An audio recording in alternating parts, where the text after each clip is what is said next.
नमस्कार प्रिय विद्यार्थियों, आप सभी का स्वागत है आपके अपने YouTube channel Shukla study point में। मैं शिवम शुक्ला आप सभी दोस्तों का हार्दिक स्वागत करता हूं।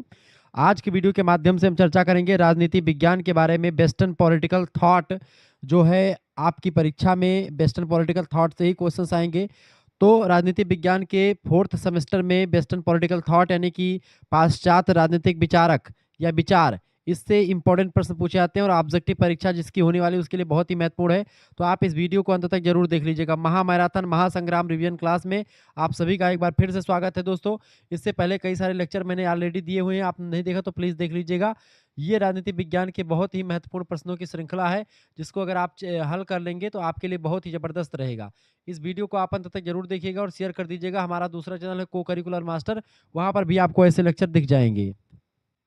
चलें चर्चा करने का प्रयास करते हैं मोस्ट इंपोर्टेंट प्रश्नों की तरफ। 100 एमसीक्यूज होंगे, तीव्र गति से मैं चर्चा करने का प्रयास करूंगा।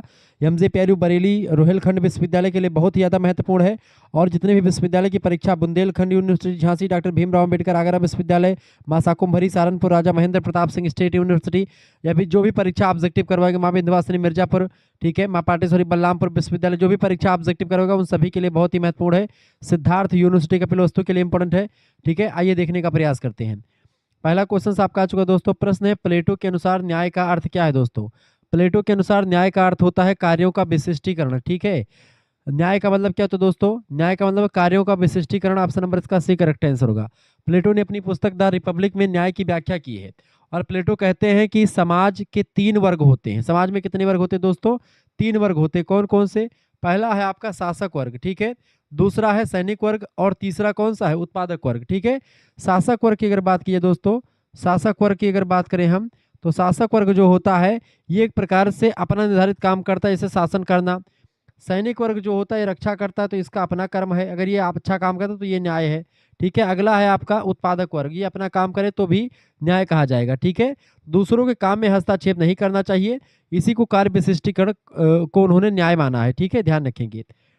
दूसरा क्वेश्चन आपका आ चुका है, प्लेटो का साम्यवाद सिद्धांत लागू होता है। प्लेटो का साम्यवाद सिद्धांत दोस्तों लागू होता है किस पर? सभी नागरिकों पर नहीं, केवल शासक वर्ग पर या किसानों पर, दासों पर। देखो दोस्तों, प्लेटो का अभिभाव जो है, जो साम्यवाद है, ये अभिभावक वर्ग जो होता है उस पर लागू होता है, केवल शासक वर्ग पर। अच्छा, सैनिक वर्ग भी होता तो करेक्ट आंसर हो जाएगा। तो शासक वर्ग में सैनिक वर्ग भी शामिल कर लिया जाता है। संपत्ति और परिवार से एक राजा को और एक सैनिक को दूर रहना चाहिए, क्योंकि अगर संपत्ति इसके पास होगी, परिवार होगा, जैसे मान लेते हैं राजा के पास पत्नी होगी, उसके बच्चे होंगे, तो राजा अपने बच्चों और पत्नी के लिए कुछ काम करेगा तो मोह के चक्कर में फंस जाएगा, और उसके अंदर अपने परिवार के प्रति करने की इच्छा जागृत होगी, जिससे वो लोभ में फंसता चला जाएगा, यानी कि पैसा रुपया इकट्ठा करेगा। ठीक है, जनता की सेवा नहीं कर पाएगा। राजा का पत्नी भी जनता होती है और उसका पुत्र भी जनता ही होती है।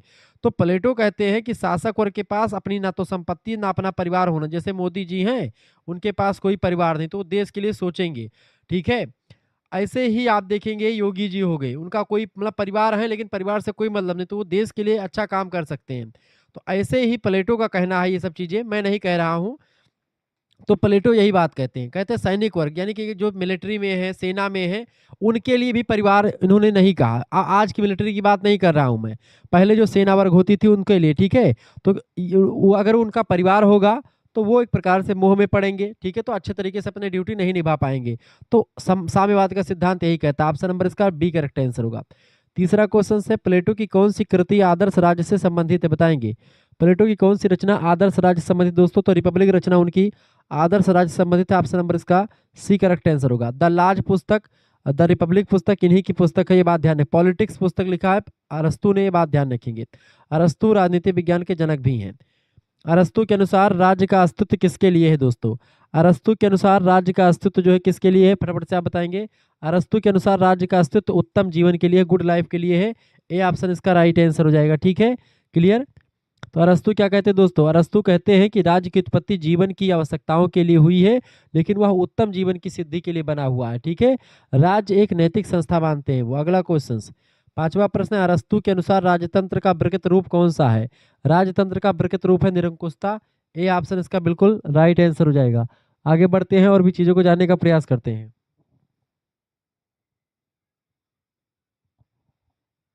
ठीक है, नेक्स्ट क्वेश्चन आपका आ चुका है। छठा नंबर प्रश्न आपकी स्क्रीन पर आ चुका है दोस्तों। प्रश्न है, अरस्तु के अनुसार व्यवहारिक रूप में सर्वोत्तम शासन कौन सा है? दोस्तों फटाफट से आप बताएंगे, अरस्तु के अनुसार व्यवहारिक रूप में सर्वोत्तम शासन इनमें से कौन सा? 6वें नंबर का करेक्ट आंसर क्या हो जाएगा?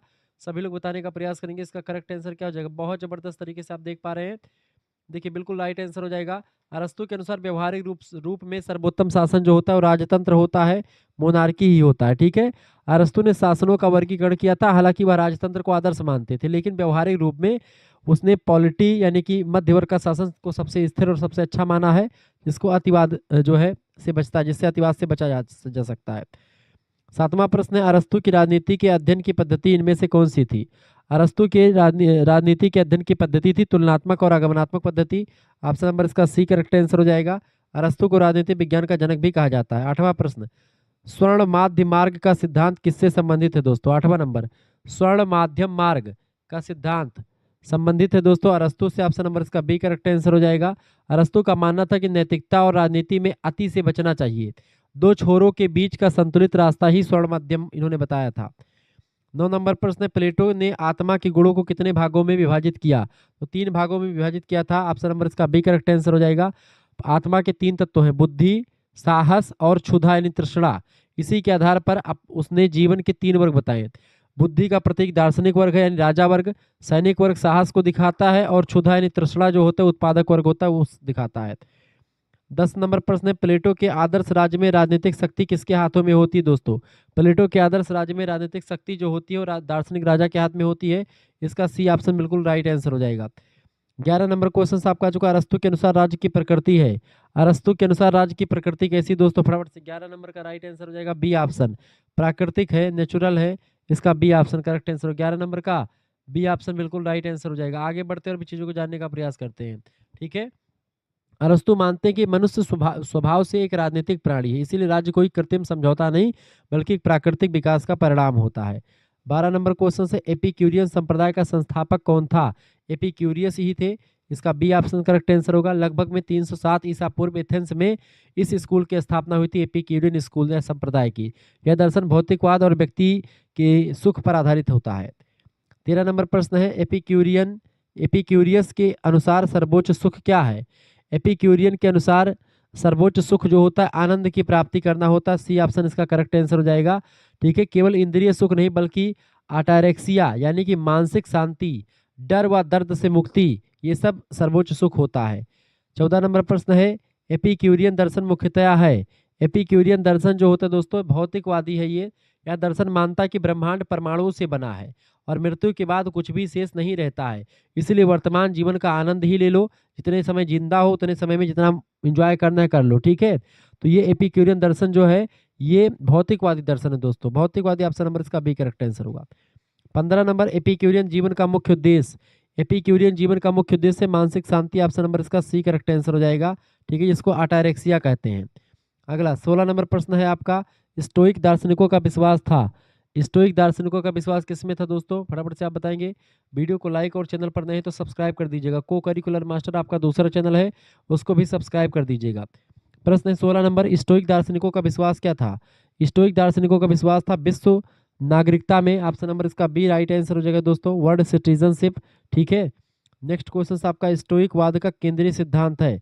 स्टोइक वाद का केंद्रीय सिद्धांत 17 नंबर, स्टोइक वाद का केंद्रीय सिद्धांत है प्रकृति के अनुसार जीवन। इसका बी ऑप्शन बिल्कुल राइट आंसर हो जाएगा। अगला क्वेश्चन 18 नंबर प्रश्न है, निम्नलिखित में से कौन स्टोइक दार्शनिक था? 18 नंबर, स्टोइक दार्शनिक इनमें से मार्कस ऑरेलियस जो था ये स्टोइक दार्शनिक था। ए ऑप्शन इसका बिल्कुल करेक्ट आंसर हो जाएगा।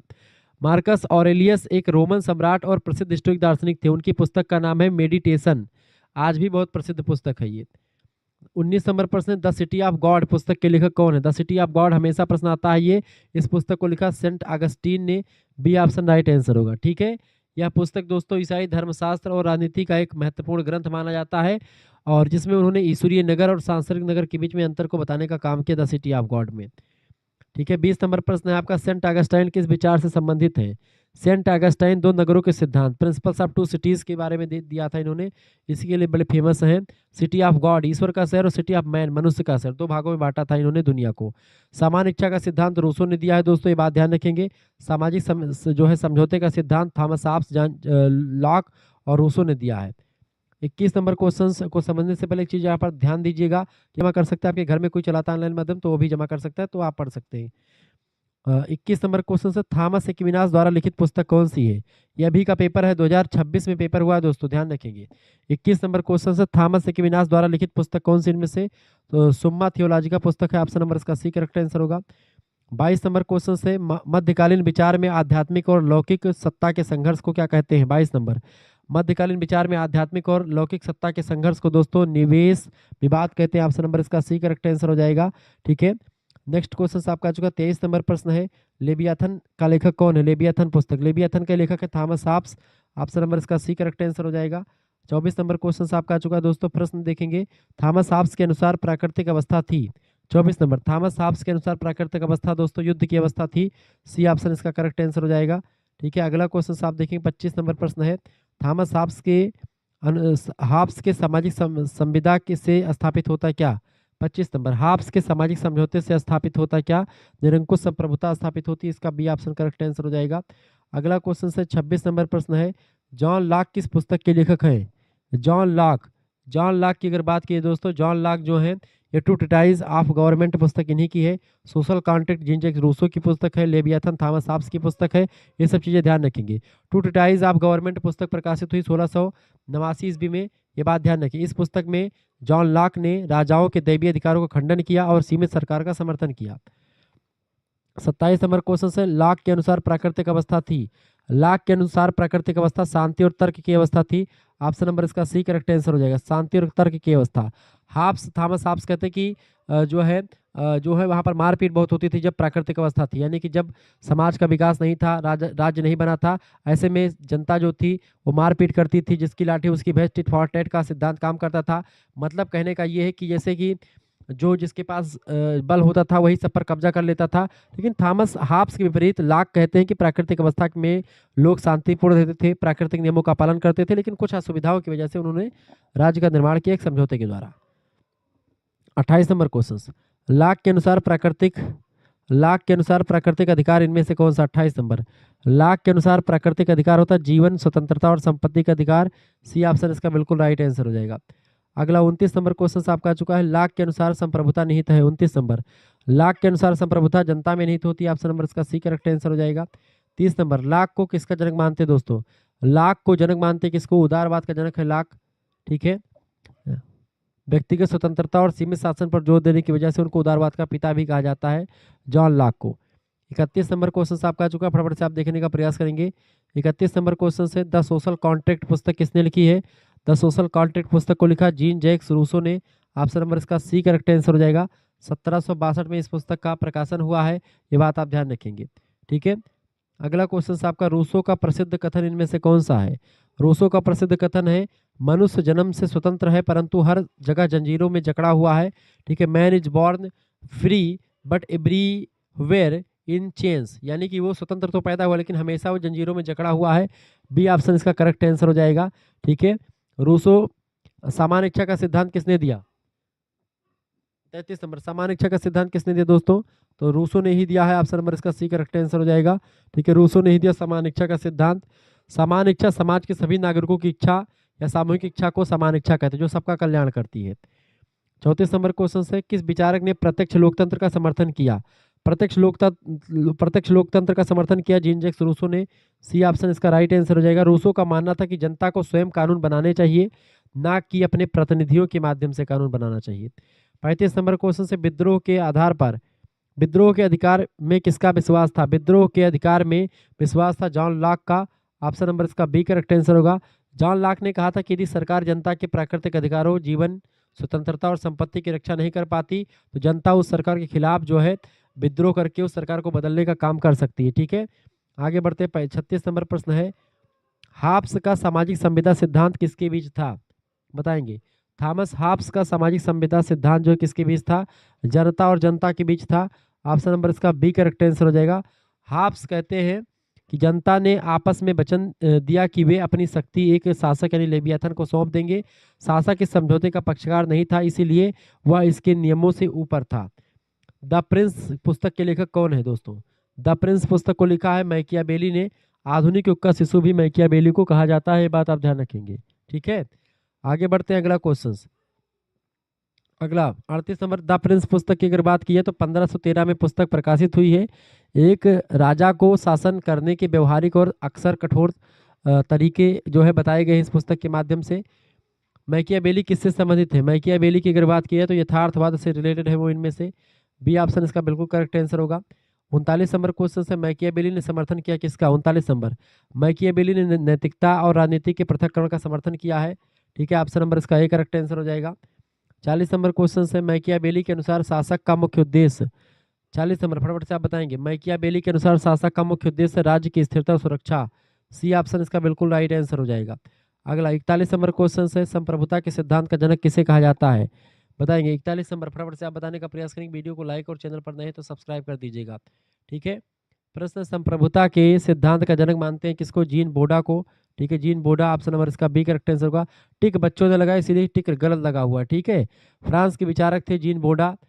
बोदा नाम है इनका। 1576 में पुस्तक प्रकाशित हुई इनकी, 6 बुक्स कंसर्निंग द रिपब्लिक। उसमें पहली बार संप्रभुता शब्द का प्रयोग, सॉवरेनिटी शब्द का प्रयोग इन्होंने किया था। 42 नंबर क्वेश्चन से, बोदा के अनुसार संप्रभुता है। बोदा के अनुसार संप्रभुता निरपेक्ष और शाश्वत होती है। इसका बी ऑप्शन करेक्ट आंसर हो जाएगा।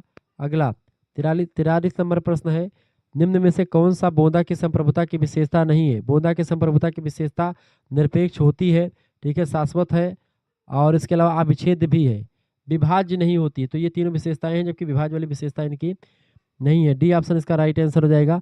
बोधा मानते थे कि संप्रभुता अविभाज्य होती है, इसे बांटा नहीं जा सकता। ठीक है, यह एक ही स्थान पर केंद्रित होनी चाहिए, ऐसा उन्होंने बताया था।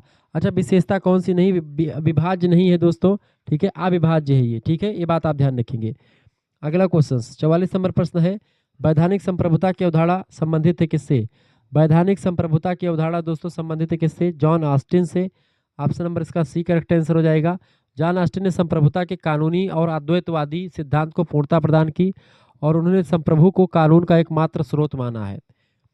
45 नंबर क्वेश्चन से, ऑस्टिन ने कानून को परिभाषित किया। ऑस्टिन ने कानून को संप्रभु के आदेश के रूप में परिभाषित किया हुआ है। ठीक है, कानून संप्रभु के आदेश के रूप में परिभाषित किया है। बी ऑप्शन इसका राइट आंसर होगा। ऑस्टिन का प्रसिद्ध कथन भी ये बड़ा फेमस है, परीक्षा में हमेशा प्रश्न आया है। कानून संप्रभु की आज्ञा है, law is command of the sovereign. Austin का ही कथन है, ध्यान रखेंगे। 46 नंबर क्वेश्चन आपका आ चुका दोस्तों। प्रश्न है, ऑस्टिन की संप्रभुता की धारणा को कहा जाता है। ऑस्टिन की संप्रभुता की धारणा को दोस्तों एकतावादी सिद्धांत कहते हैं। ए ऑप्शन करेक्ट आंसर हो जाएगा। अद्वैतवादी भी कहते हैं। यह मानता है कि राज्य में संप्रभुता केवल एक ही निश्चित व्यक्ति या निकाय में निहित होती है। 47 नंबर प्रश्न है, ऑस्टिन के अनुसार संप्रभु होता है। ऑस्टिन के अनुसार संप्रभु होता है निश्चित मानव श्रेष्ठ। ए ऑप्शन करेक्ट आंसर हो जाएगा।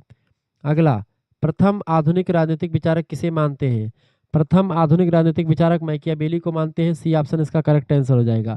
ठीक है, ये बात आप ध्यान रखें। द प्रिंस पुस्तक उसने लिखी है। जर्मी बेंथम किससे संबंधित है दोस्तों? जर्मी बेंथम उपयोगितावाद के बड़े से विद्वान हैं। इनके शिष्य थे जॉन स्टुअर्ट मिल, वो भी उपयोगितावाद को मानने वाले हैं।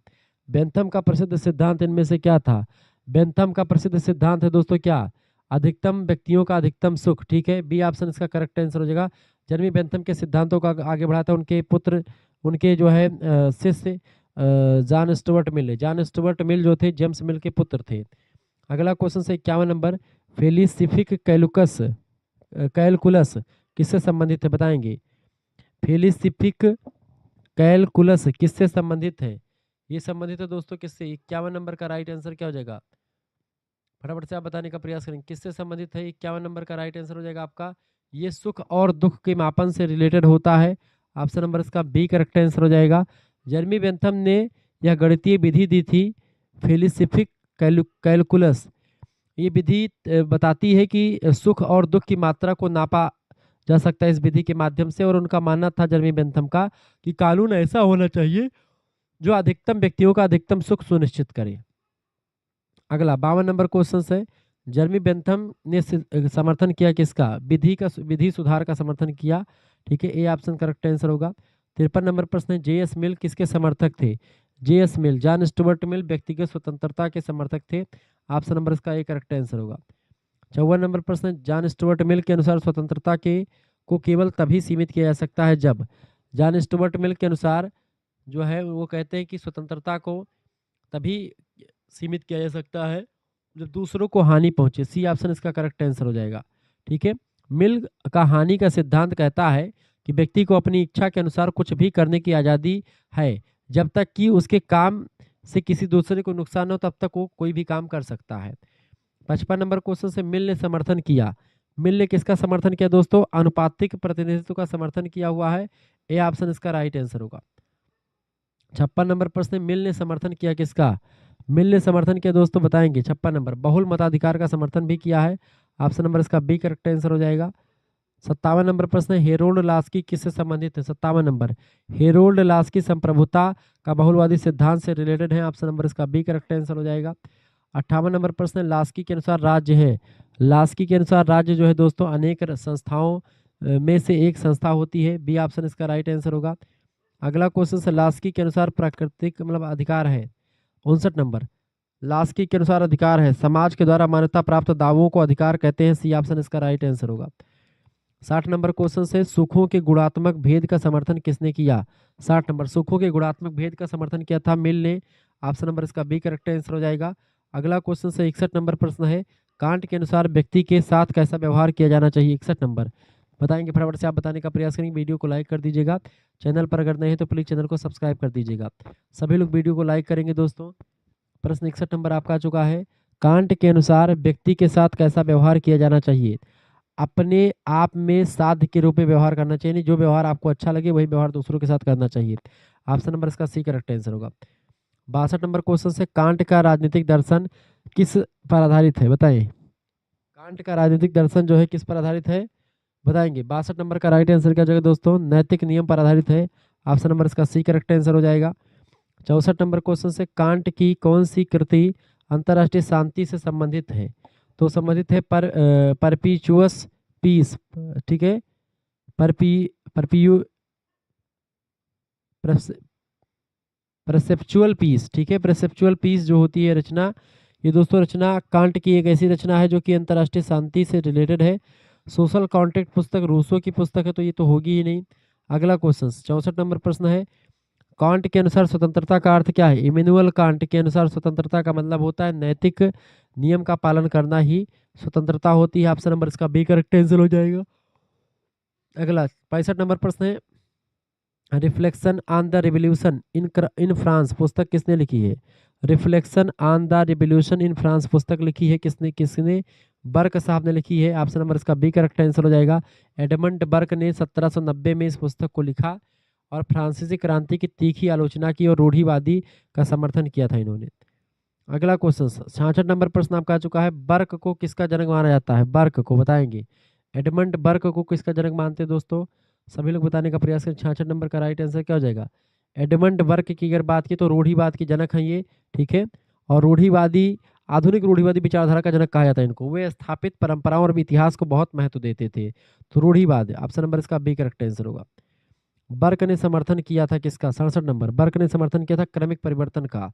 क्रमिक परिवर्तन, ऑप्शन नंबर इसका करेक्ट आंसर क्या हो जाएगा? C option. बर्क के अनुसार समाज का आधार क्या है? 68 नंबर, बर्क के अनुसार समाज का आधार परंपरा और रीति रिवाज है। बी ऑप्शन इसका बिल्कुल करेक्ट आंसर हो जाएगा इनमें से। 69 नंबर क्वेश्चन से दोस्तों, बर्क के अनुसार राज्य के विषय में यह विचार है कि यह एक क्या है? 69 नंबर, बर्क के अनुसार राज्य के विषय में यह विचार है कि यह एक भूत वर्तमान और भविष्य की साझेदारी है। बिल्कुल राइट आंसर है, बी ऑप्शन इसका करेक्ट आंसर होगा। 70 नंबर क्वेश्चन से, ग्रीन को किसका संस्थापक माना जाता है? बताएं। TH. Green, Thomas L green पूरा नाम है, सकारात्मक उदारवाद के संस्थापक हैं। ऑप्शन नंबर इसका बी करेक्ट आंसर हो जाएगा। पॉजिटिव लिबरलिज्म की बात करते हैं ये। आगे बढ़ते हैं। अगला क्वेश्चन 71 नंबर प्रश्न आपका आ चुका, ग्रीन ने समर्थन किया दोस्तों किसका? 71 नंबर, फटाफट से आप बताएं। थॉमस एल ग्रीन पूरा नाम है इनका, ध्यान रखेंगे। ग्रीन ने किसका समर्थन किया? सभी लोग बताने का प्रयास। 71 नंबर, ग्रीन ने समर्थन किया दोस्तों किसका? कल्याणकारी राज्य, वेलफेयर कंट्री की इन्होंने समर्थन किया है। ठीक है, वेलफेयर स्टेट, कल्याणकारी राज्य के समर्थन किया है। उदारवाद, सकारात्मक उदारवाद की नींव रखी और राज्य को बाधाओं में बाधा डालने वाली संस्था माना जो कि व्यक्ति के विकास में सहायक होती है। अगला क्वेश्चन आपकी स्क्रीन पर, इन्होंने कहा कि जो है कल्याणकारी राज्य की बात करी इन्होंने ताकि व्यक्ति का विकास हो। 72 नंबर क्वेश्चन से, हीगल किसके प्रमुख प्रवर्तक हैं? हीगल आदर्शवाद के प्रमुख प्रवर्तक हैं हीगल। ऑप्शन नंबर इसका डी करेक्ट आंसर होगा। WGWF हीगल जर्मन आदर्शवाद के शिखर पुरुष थे। वे विचार को ही जगत का मूल तत्व मानते हैं, बात आप ध्यान रखेंगे। हीगल के अनुसार व्यक्ति को वास्तविक स्वतंत्रता कहाँ मिलती है? हीगल के अनुसार व्यक्ति को वास्तविक स्वतंत्रता राज्य में मिलती है। ऑप्शन नंबर इसका बी करेक्ट आंसर होगा। हीगल की द्वंद्वात्मक पद्धति में क्या शामिल है? हीगल की द्वंद्वात्मक पद्धति में दोस्तों थीसिस, एंटीथीसिस और सिंथेसिस शामिल है। यानी कि थीसिस, एंटीथीसिस और सिंथेसिस, ऑप्शन नंबर इसका ए करेक्ट आंसर हो जाएगा। यानी वाद, प्रतिवाद और संवाद शामिल है। ठीक है, थीसिस माने वाद, प्रतिवाद माने एंटीथीसिस और संवाद माने सिंथेसिस। ठीक है, यानी कि पहले आपका वाद होगा, बातचीत होगी, पहले वाद माने विवाद जिसको आप कह सकते हैं। तो वाद के बाद में फिर क्या होगा दोस्तों? वाद के बाद में प्रतिवाद होगा। हम जैसे आपको कुछ कहेंगे, आप उधर से लौट कर कुछ कहेंगे, फिर उसके बाद में फिर उसी से संवाद बन जाएगा। ठीक है, अगला क्वेश्चन, हीगल द्वारा लिखित कृति कौन सी है? हीगल की पुस्तक इनमें से फेनोमेनोलॉजी ऑफ स्पिरिट नाम की पुस्तक लिखी है। ए ऑप्शन इसका बिल्कुल करेक्ट आंसर होगा। 1807 में इस पुस्तक का प्रकाशन हुआ है। दास कैपिटल पुस्तक कार्ल मार्क्स की पुस्तक है। लेवियाथन थॉमस हॉब्स की पुस्तक है। ऑन लिबर्टी पुस्तक जो है जॉन स्टुअर्ट मिल की है। ये सारी पुस्तकों का नाम ध्यान रखिएगा। 78 नंबर क्वेश्चन है, दास कैपिटल का लेखक कौन है दोस्तों? कार्ल मार्क्स है। बी ऑप्शन इसका करेक्ट आंसर, कार्ल मार्क्स ने लिखा है। 76 नंबर। अगला 77 नंबर क्वेश्चन आपकी स्क्रीन पर आ चुका है। फटाफट से आप वीडियो को लाइक करके और चैनल को सब्सक्राइब करके हमको बता सकते हैं कि आप जो है शुक्ला स्टडी पॉइंट को कितना प्यार दुलार देना चाहते हैं। 77 नंबर क्वेश्चन है, lectures on the principles of political obligation, इस पुस्तक के लेखक कौन है दोस्तों? थॉमस एल ग्रीन ने पुस्तक को लिखा है। बी ऑप्शन करेक्ट आंसर होगा, ग्रीन की पुस्तक है। ठीक है, अगला, कार्ल मार्क्स के अनुसार राज्य एक क्या है?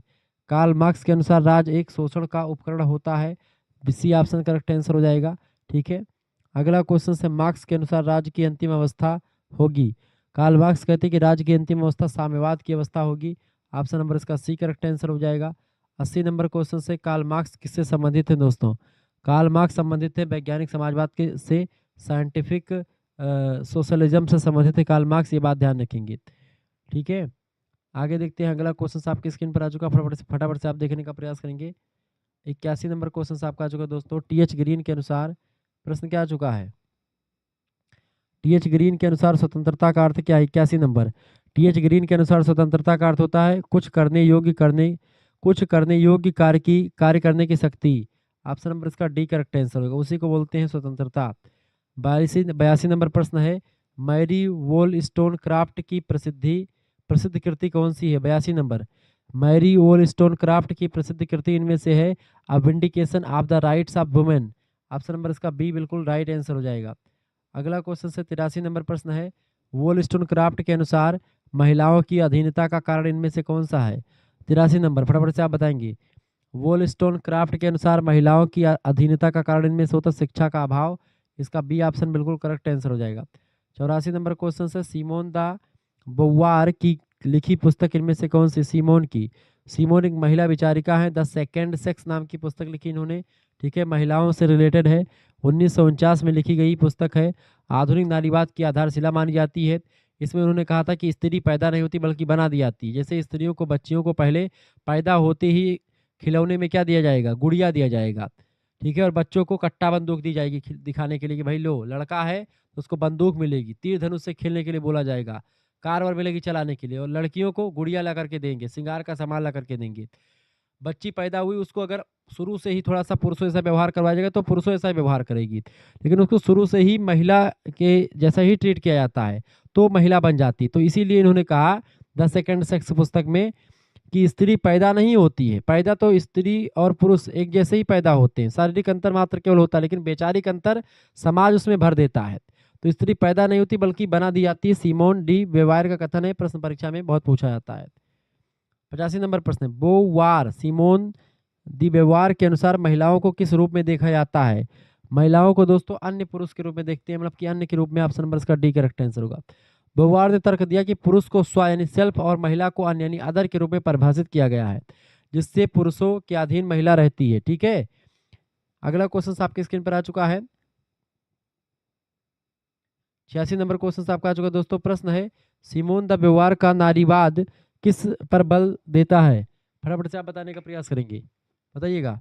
सिमोन द व्यवहार का जो नारीवाद है किस पर बल देता है? 86 नंबर, बिल्कुल राइट आंसर है, लिंग का सामाजिक निर्माण पर बल देता है। ऑप्शन नंबर इसका बी करेक्ट आंसर हो जाएगा। ठीक है, वे मानती थी कि जो है स्त्रीत्व तत्व है वो जैविक नहीं होता बल्कि समाज के द्वारा थोपा गया होता है। 87 नंबर प्रश्न है, रोजा लग्जमबर्ग किससे संबंधित है? रोजा लग्जमबर्ग, रोजा लग्जमबर्ग मार्क्सवाद से रिलेटेड है। ठीक है, एक प्रमुख जो पॉलिश जर्मन मार्क्सवादी क्रांतिकारी और सिद्धांतकार थी ये। ठीक है, तो करेक्ट आंसर क्या हो जाएगा इसका? 87 नंबर का राइट आंसर क्या हो जाएगा दोस्तों? ए ऑप्शन मार्क्सवादी विचारिका है। 88 नंबर, रोजा लग्जमबर्ग का प्रसिद्ध नारा क्या था? रोजा लग्जमबर्ग का प्रसिद्ध नारा था समाजवाद या बर्बरता। ऑप्शन नंबर इसका सी करेक्ट आंसर हो जाएगा। रोजा लग्जमबर्ग ने किसके महत्व पर बल दिया था? रोजा लग्जमबर्ग ने महत्व पर श्रमिक वर्ग की स्वच्छंदता पर बल दिया। ऑप्शन नंबर इसका बी करेक्ट आंसर होगा। 90 नंबर क्वेश्चन है, सिमोन द वेवायर किस नारीवादी लहर से संबंधित हैं? 90 नंबर प्रश्न आपका आ चुका है, सिमोन द वेवायर किस नारीवादी लहर से संबंधित दोस्तों? द्वितीय लहर से। ऑप्शन नंबर इसका ए करेक्ट आंसर हो जाएगा।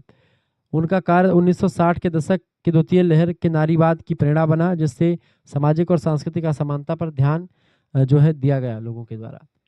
91 नंबर क्वेश्चन आपका आ चुका है, फटाफट से आप देखने का प्रयास करेंगे। प्रश्न, जॉन रॉल्स किस पुस्तक के लिए प्रसिद्ध हैं? John Rawls a theory of justice पुस्तक लिख करके फेमस हो गए हैं। ऑप्शन नंबर इसका डी करेक्ट आंसर हो जाएगा। ऑन लिबर्टी पुस्तक किसकी है? जॉन स्टुअर्ट मिल की है। लेवियाथन थॉमस हॉब्स की पुस्तक है।